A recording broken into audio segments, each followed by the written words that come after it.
Bonjour, je suis le docteur Pierre Simon, je suis néphrologue de spécialité et médecin hospitalier pendant plus de 35 ans. J'ai fondé la Société française de télémédecine il y a 10 ans et j'en ai été le président jusqu'en 2015. J'ai participé lorsque j'étais au ministère de la Santé de 2007 à 2010 à la définition dans la loi HPST de la télémédecine et à la rédaction du décret sur la mise en œuvre de la télémédecine en France. Aujourd'hui, donc, j'ai été contacté par le docteur Eudes Ménager, le président du club, qui m'a demandé de parler d'un sujet de formation qui sont les réunions de concertation pluridisciplinaires.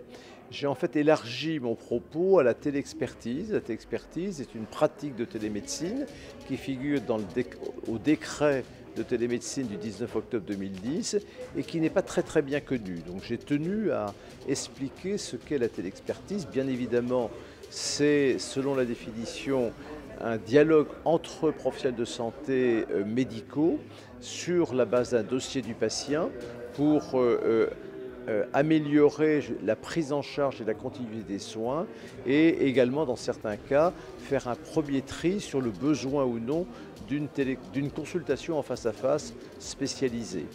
Et donc, j'ai surtout mis l'accent sur le fait que la téléexpertise avait une fonction apprenante.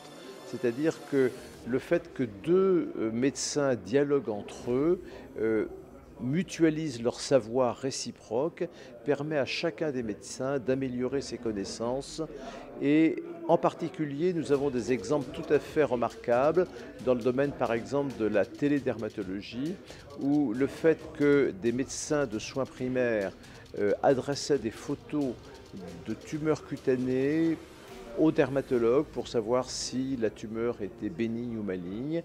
Progressivement, ils ont amélioré leurs compétences et ils ont pu maîtriser progressivement des problèmes de dermatologie.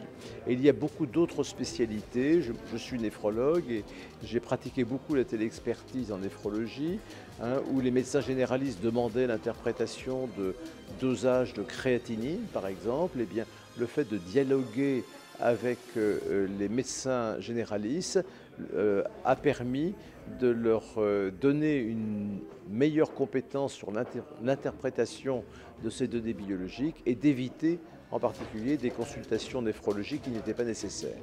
Donc la téléexpertise, c'est une nouvelle façon de faire une formation médicale continue.